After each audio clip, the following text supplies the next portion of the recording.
Selamat pagi teman-teman. Hari ini kita akan belajar adaptasi morfologi pada tumbuhan.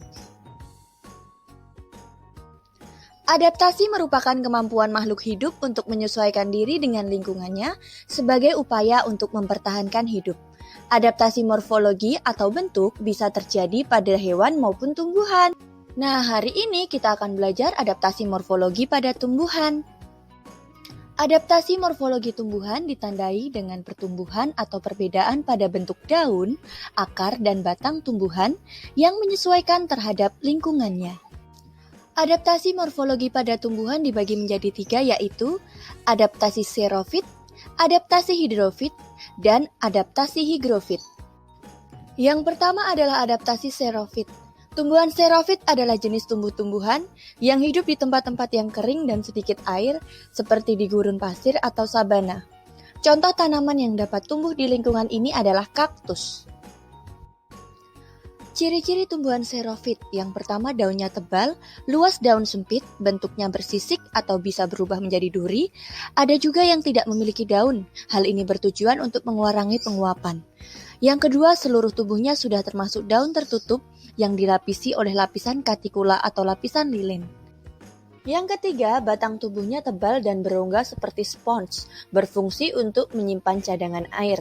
Dan yang terakhir, memiliki akar yang panjang dan tersebar luas. Adaptasi hidrofit. Tumbuhan hidrofit adalah jenis tumbuh-tumbuhan yang hidup di perairan.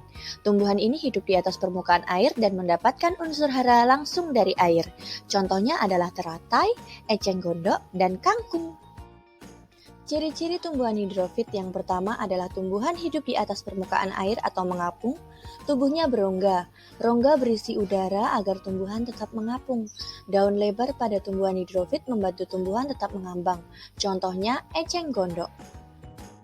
Ciri yang kedua adalah tumbuhan yang hidup di dalam air memiliki dinding sel yang kuat dan tebal, berfungsi mengurangi penyerapan air ke dalam sel. Contohnya hidrilla dan Vallisneria.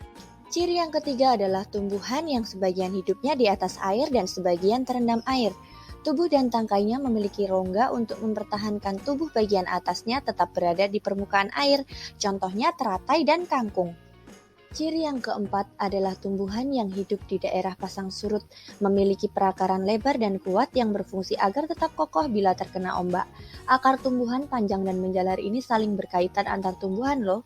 Akar ini membantu memperkuat tumbuhan agar tetap kokoh. Contohnya bakau.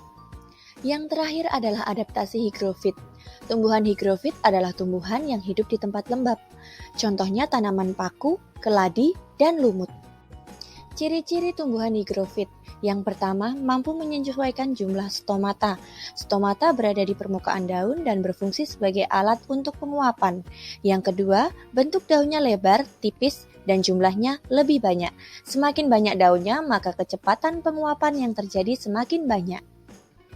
Nah, sekarang kita sudah mengerti ya apa itu adaptasi morfologi tumbuhan. Nah, coba cek sekitar rumah kalian, apakah kalian bisa menemukan tanaman hidrofit?